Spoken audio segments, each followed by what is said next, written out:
અલી એટલી હું તને એક મસ્ત ઉખાણું પૂછું છું, એનો તારે જવાબ આલવાનો છે હો. તો ચલો સ્ટાર્ટ કરીએ. ઈટ ઉપર ઈટ ચડે તો શું બની જાય? ઈટ ઉપર ઈટ ચડે ને તો દિવાલ બની જાય. વાહ વાહ વાહ વાહ. અને છોકરી ઉપર છોકરો ચડે તો? ને છોકરી ઉપર છોકરો ચડે ને તો પરિવાર બનતા વાર ન લાગે. ઈ વાત તારી હાજી હો એટલી. અને બીજું હું શું કહું તને ખબર છે?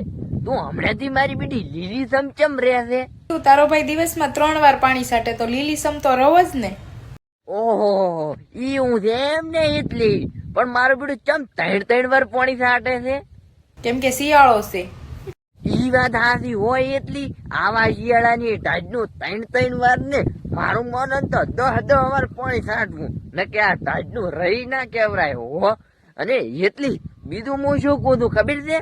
તારે તારા ઘરવાળા હારે ઝઘડો થાય તો સમાધાન કઈ રીતે કરે છે તું? ઘરવાળા એ ઝઘડો થયો હોય ને તો ઘડીક પગ પોળા રાખીને ગોદા ખાવ ને એટલે સમાધાન થઈ જ જાય.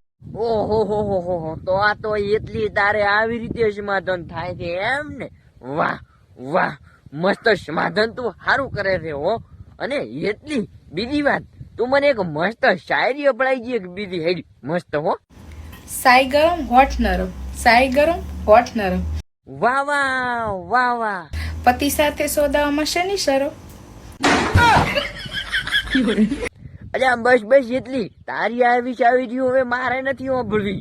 કે તારી આવી શાયરીઓ સાંભળીને મારો જીવ ઉભો થઈ જાય છે. બાય ટાટા. મળીએ તો નવા વિડીયો ની અંદર. તો સુધી આ વિડીયો ગમે વિડીયો ને લાઈક કરી નાખજો. અને ચેનલ પર નવા ચેનલ ને સબસ્ક્રાઇબ કરી નાખજો. અને શેર તો 10-15-20-25 જણા ભાઈ બહેનો બધાને શેર કરી નાખજો. જય હો.